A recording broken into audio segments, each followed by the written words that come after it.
right, so why don't we just start off with a quick round of intros here? We can go from left to right according to the audience's view here. Just introduce yourselves, tell us about your community. What's up, guys? I'm Owl. Yeah. I made some Pepes on Ordinals really, really early in the protocol's life cycle. Basically, just as soon as I found out about it, kept me up at night, wanted to do something, jumped in the Discord, haven't looked back since.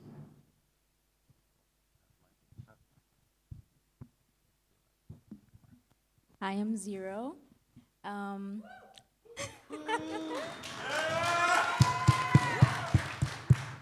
Co-founder of Aiko, Desho.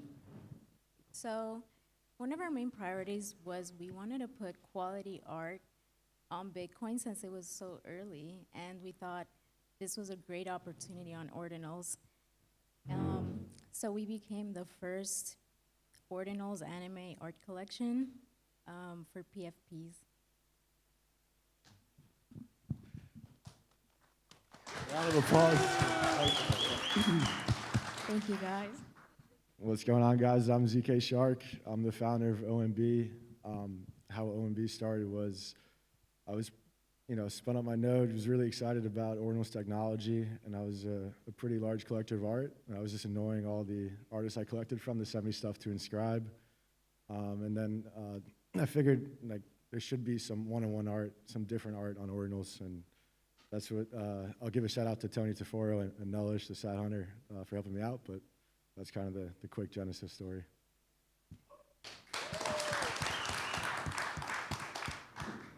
Morning, I'm Jpeggler. I'm founder of Oracles. Yeah, like the romanticism of inscribing on Bitcoin, and the immutability was just a big draw, and caught kind of the wave, and ZK was making a ton of noise, and it was just really exciting, to be at the beginning of an NFT ecosystem. You can't go back in time and mint punks, and the opportunity on Bitcoin was just too much to say no to, and our collection is 333 pieces with 100 different artists that contributed to it, and Zero helped make a piece for our collection, and had a lot of fun just getting new artists to inscribe their first piece on Bitcoin. So Awesome, thank you guys. So I want to know, for the audience, from your perspective, what makes a great community, and then talk about some of the specific strategies that you guys used, either to curate your community, to distribute, the initial, Ordinals to the right people. I want to hear real strategies that you guys used, and then based on what your kind of vision is or take on community, what makes community strong. So we'll start here, and then let's go. So I've always thought mainly the utility of all of this is making friends on the internet. I think we live in a very lonely age, and especially in our space where you can't actually Google anything to learn about it, you need to be around a group of people that you can ask, that you can learn from. Ultimately, we started our community just with our network, offering it to our friends, and kept attracting new people through that, building relationships. And as we kept expanding and adding to it, it was always people who were around, who were offering themselves, their time, their attention, that we'd want to invite in and grow things with. Very friend-based, I'd say. Same, I think we tried, instead of rushing things out, we wanted to get to know the Ordinals community better. We wanted to get to know who was really involved, who was contributing. That way, so we can have a community that actually cares about the space. We curated our holders basically through this, because since February, I've been going to the conferences, trying to get to know each and every person who is actually involved and cares. So that was our main strategy. Yeah, I think in terms of OMB, I really wanted to do something different from ETH and Solana and kind of the alt chains, kind of being being pretty active in NFTs, I knew the power of an NFT community, but no one's really like weaponized the NFT community for good of crypto. So kind of, I started curating and marketing really strong, like fuck your utility videos, fuck alt chains, like go back, you know, like leave that shit and come to Bitcoin for yourself. And really focused around builders, because kind of it was so early, it was really the builders were kind of the only ones there at the time. And then I really, you know, I spoke with every red and blue holder and really tried to open my network up and help the community connect with other builders. I think, you know, for people that are working in this space, kind of being in a community with other builders is probably the most valuable thing. Also having somewhere you could just ask a question in a Discord and being able to get an answer relatively quickly, that's like somewhat accurate. I think that's kind of the value for the community in the beginning, at least. Yeah, I think like we weren't super early, so like it was like trying to get up to speed and like respect kind of the people that were early in Ordinals. And like once we decided to come to Ordinals, like I was working on the collection before like Ordinals really came to life, and having art worked on and working with artists. And so we had already like started to like try to curate a community. We did like a scholarship where people would apply to get into the project and kind of talk about like, you know, what was their interest in joining. And but once we kind of pushed to Ordinals, we found that it was really tight-knit, smaller community, and tried to learn from and schedule calls with as many people as we could to just like, you know, if we're gonna come, we're gonna try to do things with respect to the people that were earlier than we are, and you know, to the community. And you know, it was quite a learning curve to get caught up to. And actually, I think Owl onboarded me to Ordinals with 12 Frog. I was like bugging him in the DMs to like get me the whitelist to mint that. And That was a fun project. I thought we were gonna flip Yuga. I mean, I really believed in the dream. Who says we're not gonna? Yeah, stop fudding on stage here. All right, I want to ask each one of the panelists some like kind of more specific question. Now getting a little deeper. So Al, you know, with your project, like you guys were pretty early in inscribing. You also did like the 69 and 420 of the 2 different editions. As one should. They Yeah, still have as 7 one more should. collections left. Yeah. So I mean, you guys did like, you focused on like people who love Pepe, you know, like kind of like pretty degen. And then, you know, I'm curious, like, so for someone who wants to maybe build a community, but what if they don't have friends already? You know, what if they don't have friends already? And then I'm all like, early on in your project, there were some people who made some big trades, like buying like for over 1 BTC, like several sales. Like, were those people just your friends, you know, or were those people that like you attracted to the project? Like, give us Most some more. of my friends saw that it was 1 BTC and were like, okay, thanks, Owl. Bye. Yeah. So give us some more of the inside secrets here.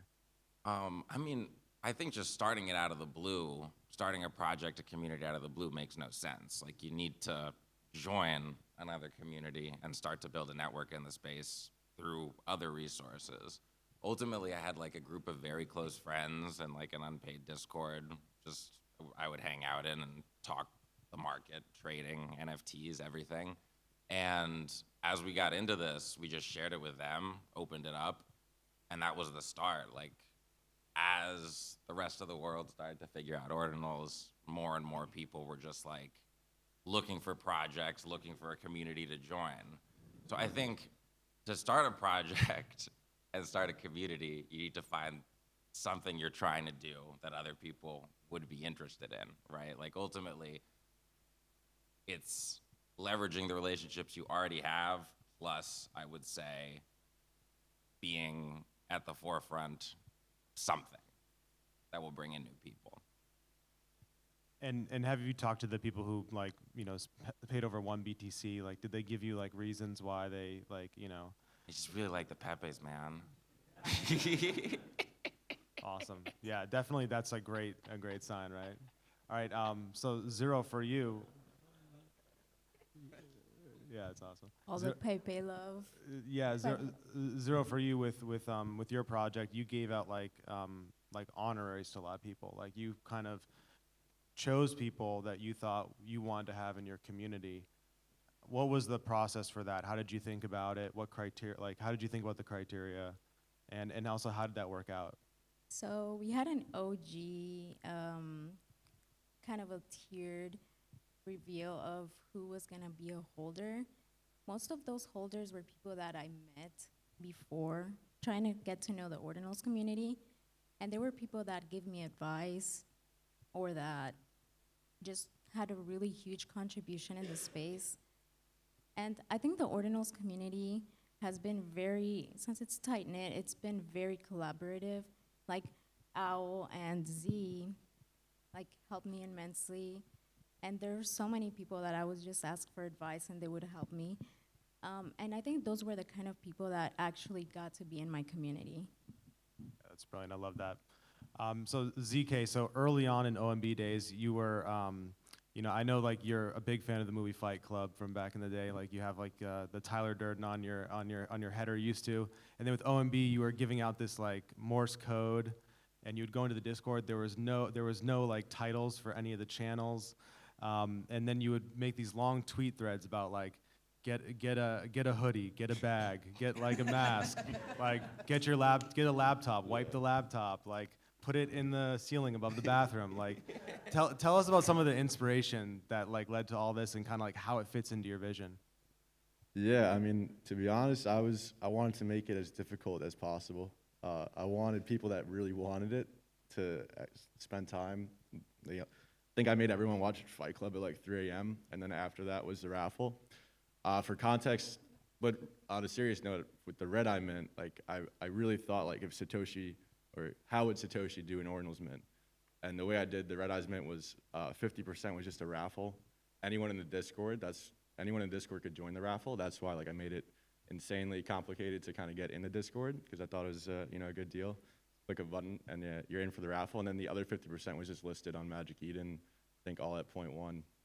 And then if you had a red eye, you got whitelist for blue eye. And then the green eyes, if you had a set, you just had 8 wallet slots, like almost a fully decentralized mint. And you had to burn, or you could burn a CryptoPunk. We had 2 CryptoPunks get burned for let's that. go. Yeah. And you guys did burn a CryptoPunk. So There was 2 that got burnt through community. Shout out Bitcoin Bandits, and then Bitcoin D Gods burnt one. But that was really just about sending a message to, like, I figured a few traders would understand, like, this is Bitcoin. It's like a superior standard to NFTs. These are actually immutable. CryptoPunks has a hash lit data on chain, but I thought it was great marketing, and I wanted to really get that mechanism of like burning an NFT onto Ordinals. Originally, I was just gonna do like any Bored Ape or any Meebit that gets burnt gets a whitelist spot, but I didn't want to destroy Yuga too soon. And what reaction did you get from some of the ETH maxis about burning a CryptoPunk? Yeah, I mean, I had a couple death threats. I actually Seriously? the CryptoPunks weren't happy at the time. They were threatened.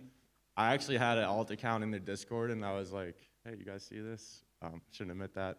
But yeah, now there was mixed emotions. Some people thought it was really cool, and then, when you go on OpenSea or Blur, it's like 9,997 total supply. I think one got burnt previously, so that's pretty cool to me. I mean, Did they not understand that by you burning a CryptoPunk, you made all of theirs more valuable? well, I was kind of fucking with their heads a little bit, where I had it 1 burn equals 1 whitelist spot. But obviously, when people burned it, I gave them 33. And I think at the floor, the CryptoPunk floor was like around 120K. But if you got 33 green eyes and kind of flipped it, it was definitely profitable. So but yeah, I just wanted to fuck with them and really send a message to the ETH guys, like, Bitcoin's here. We're gonna burn your most valuable asset just to get whitelist, and then you have to pay to mint this shit. That was kind of the thinking. And like, was your community super pumped after that? And how did you get people like riled up to participate in this? Yeah, I mean, I kind of let the chain do the talking. I'm not like a big announcements guy, but that was at the point when the green eyes were inscribed on block 9, and that was like kind of early days.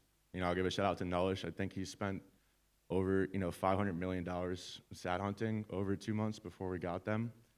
So I think the hype was like all on chain. People saw Block 9. It was kind of the first like PFP collection on there other than Nulish's collection. And people wanted them. You know, I didn't say any specific directions and just kept it kind of quiet. And Bitcoin Bandits was working on like a burning mechanism for NFTs to Ordinals. I was like, oh, this works out pretty well. Let's burn the most valuable asset on ETH, you know, or valuable collection. Yeah, that's kind of the story.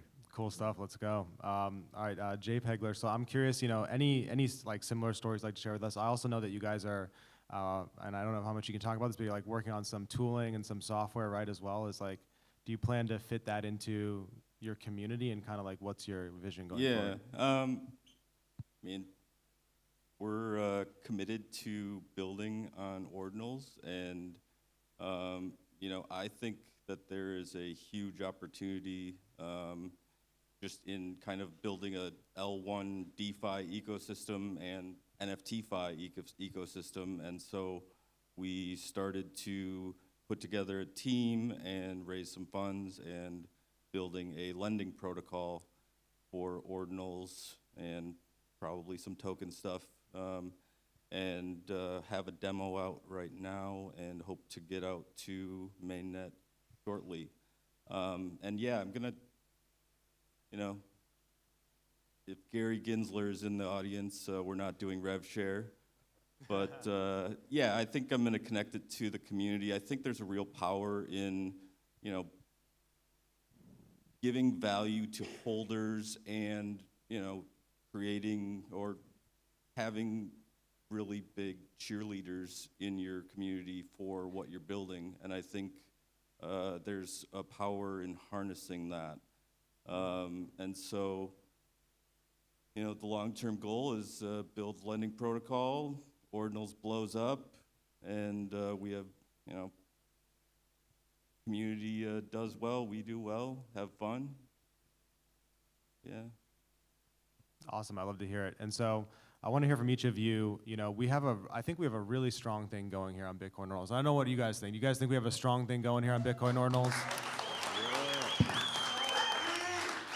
How can we keep it going? How can we make sure that on Bitcoin Ordinals, you know, we keep this like this passion, this fire, we make even stronger communities, and we make it so that people want to come to Bitcoin and not to Ethereum? What are you guys' thoughts?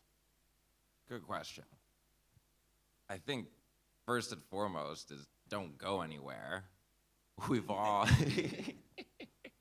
we've all spent an inordinate amount of time and effort at this point building up what we have, contributing to it in our own way.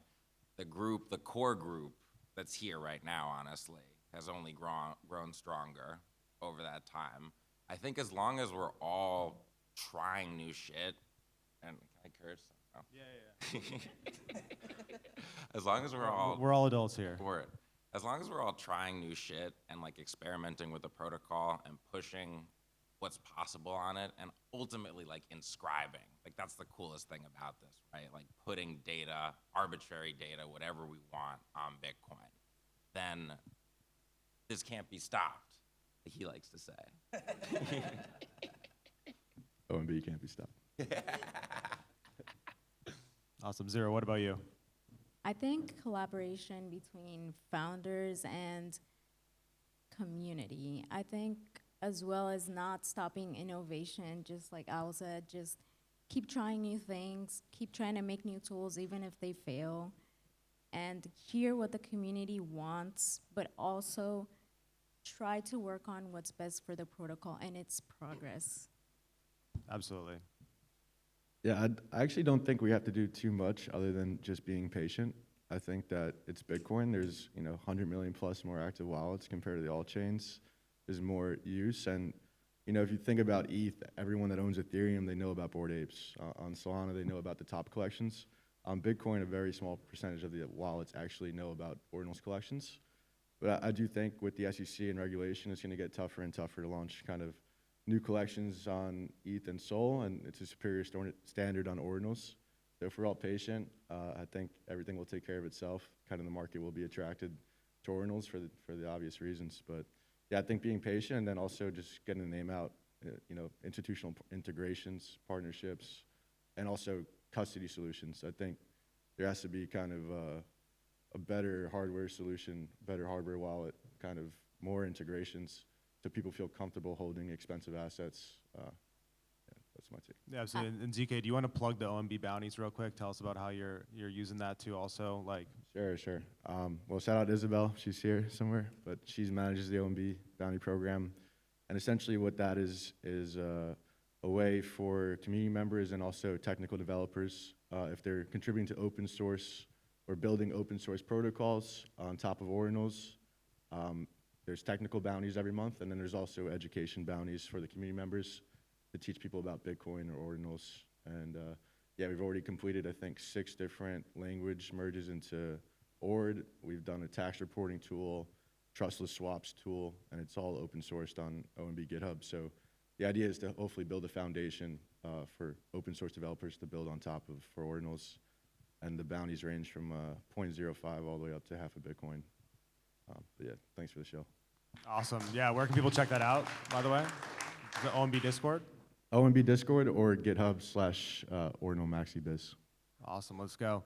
And Jpeggler, so final thoughts here, and how do we make Bitcoin Ordinals the fucking best place for everybody?